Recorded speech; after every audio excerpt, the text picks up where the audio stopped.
What did we learn today? Well, I fear we didn't learn a huge amount, as you've just said. I mean, I think what we're doing is having shadow boxing not only because the leaders aren't there, but because everybody's waiting to see what the next bank rescue package is.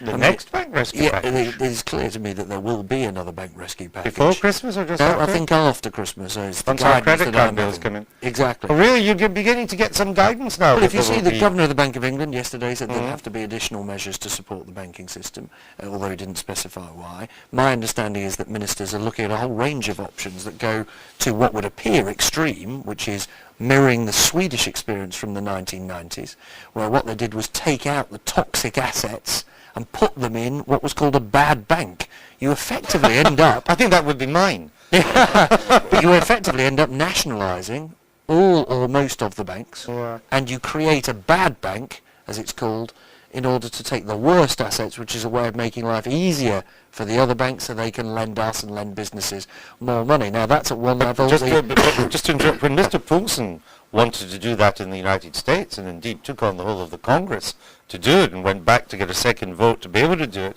once he had the legislative authority to do it, he then discovered two things. That the banks' balance sheets were in such a mess that they couldn't identify where the toxic waste was, and secondly, nobody could agree on a price for it. But that's why in Sweden, and that's why I'm told this is being discussed, they nationalise the banks. You don't have to agree a price if you own all the banks. Because so in you truth, took over all the banks. You're not negotiating a price between government and bank. You own the bank. So what you're doing is a short-term measure in which you say, we take over the banks, we identify the assets, we transfer them to a bad bank, and then we put the banks back into the private sector. It's an extraordinarily drastic measure, but it's intriguing that from two sources I've spoken to, that is a possibility. Now, there are others. The Tories' idea of underwriting loans is one possibility. The government are rather scathing about the Tories' detail of the scheme, so it would cost far too much money. But the idea of underwriting loans, and the Lib Dems have been pushing the idea of direct lending, so the government actually effectively acting as a bank, lending to businesses. All these ideas... That was called the National Enterprise Board, Neil Kinnock. You may remember that. I'm old enough too, so is Michael. But you have to be of excessive age in order to be able to remember it. You must have read it in the history book. I like it. Merry Christmas to you. It came a little bit after Magna Carta and before the Armada. Well, I remember that too. It's just going on and on, isn't it? Yeah. And, I mean, my impression is twofold. One, nobody really understands how serious it is. And secondly, no one really knows what to do about it. And we're floundering. And that, of course, is the worst conceivable psychology, when that feeling of uncertainty. And it's permeating right through the industrial world. And a lot of the dialogue is about saving this industry or that industry, banks, motor cars. But what about all the others?